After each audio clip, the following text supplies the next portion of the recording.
Devaya. Om Namo Bhagavate Vasudevaya. Narayanam Namaskritya Naram Chaiv Narottamam Devim Saraswatim Vyasam Tato Jayam Devayat. Nashtapraeshu Vatreshu Nityam Bhagavata Sevaya. Bhagavati Uttam Shloke Bhaktir Bhavati Nashtaki. So continuing with the discussion on Srila Prabhupada Lilamrita, Volume 1, A Lifetime in Preparation, Chapter 4, we're going to continue. How shall I serve you? So yesterday we studied how Prabhupada went to Kosi, to a place called Sheshashai, where Bhaktisiddhanta Saraswati Maharaj had taken this parikrama party, Braj Mandal Parikrama. And then it was decided in the evening, he's going to give lecture or devotees can go for darshan. So Prabhupada thought, why should I go for darshan? I'm here to listen to my guru, so I should listen to him. So Bhaktisiddhanta Saraswati had been speaking regularly about Sambandha, Abhidheya and Prayoja. Sambandha is a stage of devotional service in which awareness of God is awakened. Abhidheya is rendering loving service to the Lord, and Prayojan is the ultimate goal, pure love of God. He stressed that his explanations were in exact recapitulation of what had originally been spoken by Krishna and passed down through disciplic succession. Bhaktisiddhanta Saraswati's particular utterance, mostly Bengali but sometimes English, with frequent quoting of Sanskrit from the Shastras, were deep with erudition. It is Krishna, said Bhaktisiddhanta Saraswati, who is the only super lord over the entire universe and beyond it, of Vaikuntha, the transcendental region. As such, no one can raise any obstacle against his enjoyment. An hour went by, 2 hours. The already small gathering in Srila Bhaktisiddhanta's room gradually thinned. A few sannyasis left, excusing themselves to tend to duties connected with the parikrama camp. Only a few intimate leaders remained. Abhay was the only outsider. Of course, he was a devotee, not an outsider, but in the sense that he was not a sannyasi, was not handling any duties, was not even initiated, and was not traveling with the parikrama, but had joined only for a day in that sense that he was an outsider. The philosophy Srila Bhaktisiddhanta Saraswati was speaking, however, was democratically open to whoever would give an ardent hearing, and that Abhay was doing. He was listening with wonder. Sometimes he would not even understand something, but he would go on listening intently, submissively, his intelligence drinking in the words. He felt Srila Bhaktisiddhanta Saraswati revealing to him the direct vision of the spiritual world, just as a person reveals something by opening a door or pushing aside a curtain. He was revealing the reality, and this reality was loving service to the lotus feet of Radha Krishna, the supremely worshipable personality of Godhead. How masterfully he spoke, and with utter conviction and boldness. So actually, Prabhupada, not now, but later on in his lectures, he mentioned that of course Prabhupada is Mahabhagavad from very beginning, but he revealed it later.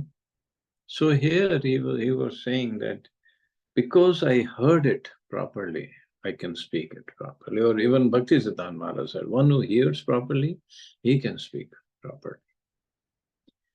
And means for preaching, one has to hear, one has to intently hear, submissively, listen to the guru or to different devotees. And also here, Prabhupada went to see his guru, and other sannyasis left for maybe other duties or taking devotees for other darshan. But he just sat there, and as it is said, Bhaktisiddhanta Maharaj spoke for like 2 hours or maybe more. And he would not speak on pastimes of Radha and Krishna. He would strictly speak on philosophy, heavy philosophy.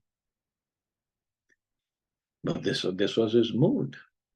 Because and this is what Prabhupada also did in his lectures or in his writings. He hardly went into the pastimes of Radha and Krishna. Hardly ever. He would just give philosophy. It was with such awe that Abhay listened with fastened attention. Of course, all Vaishnavas accepted Krishna as a worshipable Lord, but how conclusively and with that sound logic was the faith of the Vaishnavas established by this great teacher. After several hours, Srila Bhaktisiddhanta Saraswati stopped speaking. Abhay felt prepared to go on listening without cessation, and yet he had no puzzling doubts or queries to place forward. He wanted only to hear more. As Srila Bhaktisiddhanta made his exit, Abhay bowed, offering his obeisances, and then left the intimate circle of sannyasis in the row of tents and went to the outer circle of tents. His mind surcharged with the words of his spiritual master. Now their relationship seemed more tangible. He still treasured his original impression of Srila Bhaktisiddhanta Saraswati, the saintly person who had spoken to him on the rooftop in Calcutta. But tonight that single impression that had sustained him for years in Allahabad had been enriched and filled with new life. His spiritual master and the impression of his words were as much a reality as the stars in the sky and the moon over Vrindavan. That impression of hearing from Srila Bhaktisiddhanta Saraswati was filling him with its reality, and all of the reality was forming itself around the absolute reality of Srila Gurudev, just as all the planets circle around the sun. The next morning, Abhay was up with others more than an hour before dawn, bathed and chanting mantras in congregation. Later in the morning, the tall, stately figure of Srila Bhaktisiddhanta Saraswati, dressed in plain saffron, got into the back seat of a car and rode away from the camp. Thoughtful and grave, he looked back and waved, accepting the loving farewell gestures of his followers. Abhay stood amongst them. So a little more than a month later, Abhay was again anticipating an imminent meeting with Srila Bhaktisiddhanta, this time at Allahabad. Abhay had only recently returned from Vrindavan to his work at Prayag Pharmacy when the devotees at the Allahabad Gaudiya Mutt informed him of the good news. They had secured land and funds for constructing a building. The Shri Rup Gaudiya Mutt and Srila Bhaktisiddhanta would be coming on November 21st to preside over the ceremony for the laying of the cornerstone. Sir William Malcolm Haley, Governor of the United Provinces, would be the respected guest, and in a grand ceremony would lay the foundation stone in the presence of Srila Bhaktisiddhanta. When Abhay learned that there would be also an initiation ceremony, he asked if he could be initiated. Atulananda, the Mutt's president, assured Abhay that he would introduce him to Srila Bhaktisiddhanta Saraswati. At home, Abhay discussed his initiation plans with his wife. She had no objection, but she did not want to take initiation herself. They were already worshipping the deity at home and offering the food to the deity. They believed in God and were living peacefully. So that was good enough. But for Abhay, that was not enough. Although he would not force his wife, he knew that he must be initiated by a pure devotee.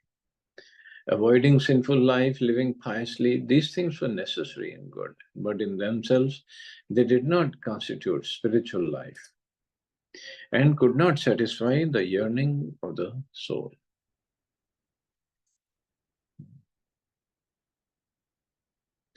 Life's ultimate good goal and the absolute necessity of the self was love of Krishna. That love of Krishna, his father had already inculcated within him. And now he had to take the next step. His father would have been pleased to see him do it. What he had learned from his father was now being solidified by someone capable of guiding all the fallen souls of the world to transcendental love of God. Abhay knew he should go forward and take complete shelter in the instructions of his spiritual master. And the scriptures enjoined, he who is desirous of knowing the absolute truth must take shelter of his spiritual master who is in the disciplic succession and who is fixed in Krishna consciousness. Even Lord Chaitanya, who was Krishna himself, had accepted a spiritual master, and only after initiation did he manifest the full symptoms of ecstatic love of Krishna while chanting the holy name. So this happened with the Lord, with Chaitanya Mahaprabhu in Gaya, where he met Ishwar Puri and formally took initiation in Gaya.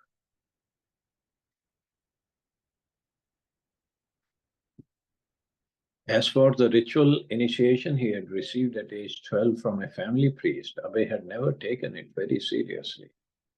It had been a religious formality, but a guru was not a mere officiating ritualistic priest. So Abhay had rejected the idea that he already had a guru. He had never received instructions from him in bhakti, and his family guru had not linked him through disciplic succession with Krishna. But by taking initiation from Bhaktisiddhanta Saraswati, he would be linked with Krishna. Bhaktisiddhanta, son of Bhaktivinoda Thakur and disciple of Gaurkishore Das Babaji, was a guru in the 12th disciplic generation from Lord Chaitanya. He was the foremost Vedic scholar of the age and the expert Vaishnava who could guide one back to Godhead. He was empowered by his predecessors to work for the highest welfare by giving everyone Krishna consciousness, the remedy for all sufferings. Abhay felt that he had already accepted Srila Bhaktisiddhanta as a spiritual master, and that from their very first meeting he had already received his orders. Now, if Srila Bhaktisiddhanta would accept him as a disciple, the relationship would be confirmed. He was coming so soon after Abhay had seen and heard him in Vrindavan. That was how Krishna acted through his representative. It was as if his spiritual master, in coming to where Abhay had his family and business, was coming to draw him further into spiritual life. Without Abhay's having attempted to bring it about, his relationship with Bhaktisiddhanta or Srila Bhaktisiddhanta was deepening. Now Srila Bhaktisiddhanta was coming to him as if by a higher arrangement. So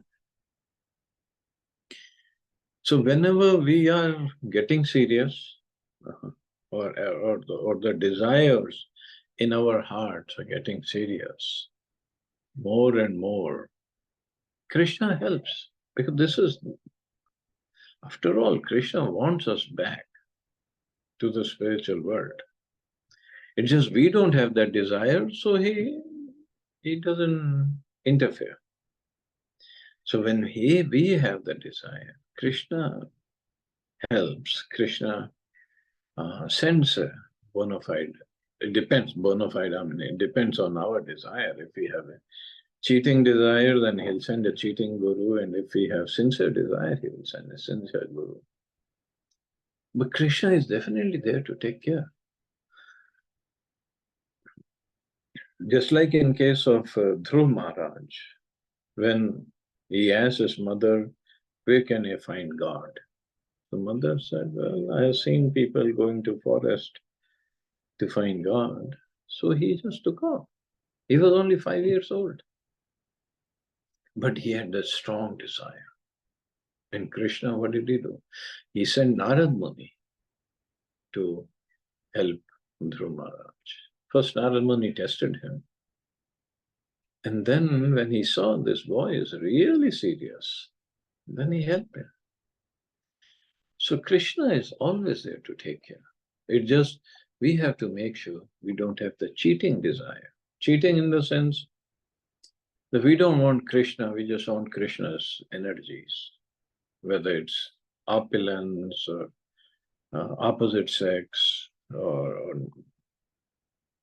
followers, I want lots of followers. That is cheating. And then Krishna will also send a cheating group. He is, as we know from Bhagavad Gita, he's the biggest cheater, if you want, if in a superlative degree. And he's a best friend. Depends, what do we want? On the day of the ceremony, Bhaktisiddhanta Saraswati met with his disciples at the Allahabad Gaudiya Math on South Malacca Street. While he was speaking Harikatha and taking questions, Atulanand Brahmachari took the opportunity to present several devotees, Abhay amongst them, as candidates for initiation. The Allahabad devotees were proud of Mr. Day, who regularly attended the Math in the evening and led bhajans, listened to the teachings and spoke them himself, and often brought respectable guests. He had contributed money and had induced his business colleagues also to do so. With folded palms, Abhay looked up humbly at his spiritual master. He and Srila Bhaktisiddhanta were now face to face, and Srila Bhaktisiddhanta recognized him and was visibly pleased to see him. He already knew him, yes, he said, exchanging looks with Abhay. He likes to hear, he does not go away. I have marked him. I will accept him as my disciple. As the moment and the words became impressed into his being, Abhay was in ecstasy. Atulanand was pleasantly surprised that his Gurudev was already in approval of Mr. Day. Other disciples in the room were also pleased to witness Srila Bhaktisiddhanta Saraswati's immediate acceptance of Mr. Day as a good listener. Some of them wondered when or where Srila Bhaktisiddhanta had arrived at such an estimation of the young pharmacist. But they didn't know that Abhay had gone to Kosi and met Bhaktisiddhanta Maharaj over there. At the initiation, Srila Bhaktisiddhanta Saraswati was seated on a Vyasasana, and the room was filled with guests and members of the Gaudiya Math. Those to be initiated sat around a small mound of earth, where one of Srila Bhaktisiddhanta Saraswati sannyasis prepared a fire and offered grains and fruits into the flames, while everyone chanted mantras for purification. Abhay's sister and brother were present, but not his wife. Abhay basks in the presence of his Gurudev. Yet, yes, he likes to hear the words of his spiritual master, and his glance of recognition had remained with Abhay. Abhay would continue pleasing his spiritual master by hearing well. Then he thought, I'll be able to speak well. The Vedic literature described 9 processes of devotion service, the first of which was Shravanam, hearing about Krishna. Then came Kirtanam, chanting about and glorifying him. By sitting patiently and hearing at Kosi, he had pleased Krishna's representative. And when Krishna's representative was pleased, Krishna was pleased. Srila Bhaktisiddhanta Saraswati had not praised him for donating money to the Math and hadn't advised him to forsake his family and business and travel with him. Nor had he asked Abhay to perform great austerities, like the yogis who modify their body with fasts and difficult vows. But he likes to hear, he had said. I have marked him. Abhay thought about it and again listened carefully as a spiritual master conducted the initiation. Finally, Srila Bhaktisiddhanta called for Abhay to come forward and receive the Harinam initiation by accepting his beads. After offering prostrated obeisances, Abhay extended his right hand and accepted the strand of japa beads from the hand of his spiritual master. At the same time, he also received the sacred Brahminical thread, signifying second initiation. Usually, Srila Bhaktisiddhanta gave the first initiation, Harinam, and only after some time, when he was satisfied with the progress of the disciple, would he give the second initiation. But he offered Abhay both initiations at the same time. So, he has 2 initiations. First is Harinam, second is Brahman initiation, when one gets the sacred thread. So, Earlier, it used to be that both initiations could happen at the same time. But Prabhupada didn't do that, or he did for, I think, maybe one or two devotees only. But the purpose of becoming a Brahman or getting Brahman initiated is not something that one should be filled of pride. Brahman initiation one gets to perform sacrifices or deity worship in the temple. At home, one can worship the deities. But again, Brahman initiation means one should also develop. Of course, Abhay or Prabhupada he already had. Develop the qualities of a Brahman. And pride is not one of the qualities. Definitely not. Why I am saying this? Because I know of a devotee, I won't even tell where he is. So he approached a spiritual master. He was a young boy, still in college. And his only condition, can we believe the disciple can put conditions on this? His condition was, I should get both the initiations at the same time, or otherwise I'm going to another guru.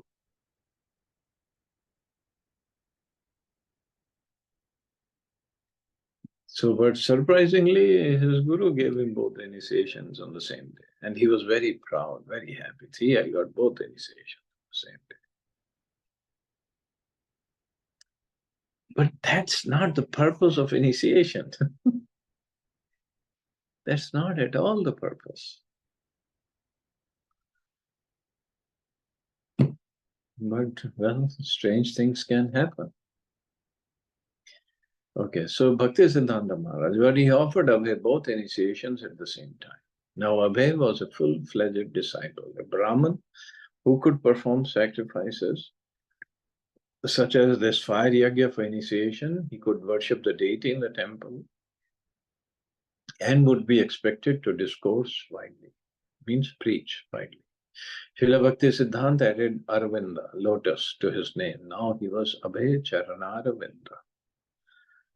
So far he was Abhay Charan, but now he is Abhay Charanaravinda. So that is, we call him A.C. Bhaktivedanta Swami Srila Prabhupada. So A.C. means Abhay Charanaravinda. After Srila Bhakti Siddhanta Saraswati left Allahabad for Calcutta, Abhay keenly felt the responsibility of working on behalf of his spiritual master. At the initiation, Srila Bhakti Siddhanta had instructed Abhay to study Rupa Goswami's Bhakti Rasamrita Sindhu, which outlined the loving exchanges between Krishna and his devotees and explained how a devotee can advance in spiritual life. Bhakti Rasamrita Sindhu was a law book for devotional service, and Abhay would study it carefully. He was glad to increase his visits to the Allahabad center and to bring new people. Even at his first meeting with his spiritual master, he had received the instruction to preach the mission of Lord Chaitanya. And now he began steadily and carefully considering how to do so. Preaching was a responsibility, at least as binding as that of home and business. Even in his home, he wanted to engage as far as possible in preaching. He discussed with his wife about his plans for inviting people into their home, offering them prasadam and holding discussions about Krishna. She did not share his enthusiasm. Srila Prabhupada, my wife was a devotee of Krishna, but she had some other ideas. Her idea was just to worship the deity at home and live peacefully. My idea was preaching. So he wasn't getting any help at home from his wife. Anyway, he carried on, he struggled. So we'll stop here and study more tomorrow. See anybody has any questions or comments?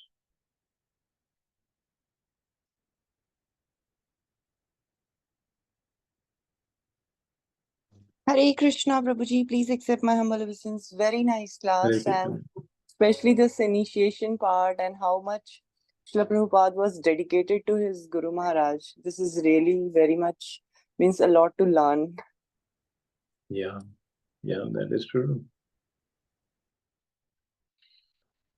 And one thing which struck my mind that we should hear consistently from the Guru Maharaj, which I really lack, Prabhuji. Yeah. Well, now with the technology, you can listen online or offline. Anyway, you can listen.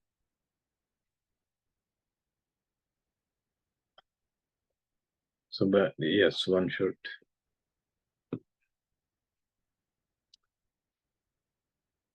Okay, chalo, you all have a safe and wonderful day.